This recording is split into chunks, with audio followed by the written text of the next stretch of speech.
Tu sais quoi? Une âme sans vision est une âme vide. Yep. Tu te lèves le matin, tu vis au quotidien, au jour. Tu essaies de voir ce que tu peux manger, ce que tu peux porter pour sortir, aller rendre visite à des amis.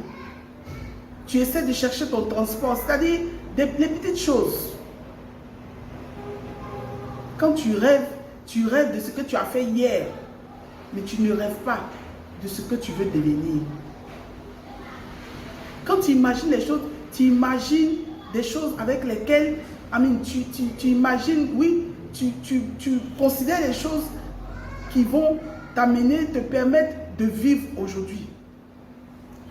Tu t'imagines en train de faire les petites choses, mais tu n'imagines pas ce qui peut te faire grandir, ce qui peut te faire avancer.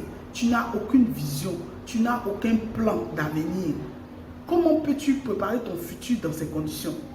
Comment peux-tu réussir ta vie dans ces conditions? Dis-le-moi, mon frère et ma soeur. Comment est-ce possible de devenir quelqu'un, comme on le dit en français courant? Si tu n'as pas de vision, si tu n'as rien dans la tête de manière constructive, c'est-à-dire quelque chose quelque chose que tu imagines qui peut te propulser. Si tu n'as rien de tout ça, comment est-ce que tu peux réussir? Non, c'est pas possible. Ce n'est pas de la magie. Hein. Tous ceux que vous voyez qui ont du succès là, ce n'est pas de la magie. Ils avaient quelque chose dans la tête. Ils ont dormi avec cette vision-là, avec ce projet-là. Ils mangent, ils voient ce projet-là. Ils sortent, ils marchent, ils voient ce projet-là. Tout ce qu'ils font, c'est concernant ce projet-là. Comment réaliser ce projet? Et c'est comme ça qu'ils ont réussi. Et quand vous voyez la réussite, vous les admirez, vous les enviez. Mais il y a eu un travail préalable. Il y a eu quelque chose qui s'est fait en amont. Avant de devenir ce qui est aussi visible et glorieux.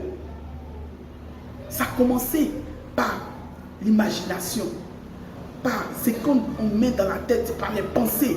Ça a commencé par nourrir, on se nourrissait d'un projet précis et déterminé.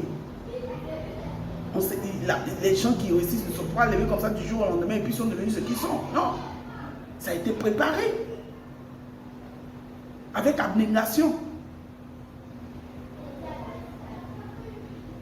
Vous avez vu? Donc si toi, tu veux réussir, commence par construire quelque chose dans la tête. Commence par avoir une vision. Qu'est-ce que tu as envie de faire qui va te permettre de vivre cette vie meilleure que tout le monde aspire? Cette vie meilleure auquel tout le monde aspire. Cette vie que tout le monde envie. Tu dois te mettre quelque chose dans la tête. Et puis visualiser ça. Imaginer tout ça. Voir même dans les rêves. Et travailler pour rendre ça concret et visible. C'est ce qui fait de toi un vrai homme, une vraie femme. Je te conseille de lire le livre de Jérémie, chapitre 29, verset 11. Que Dieu te bénisse. Shalom.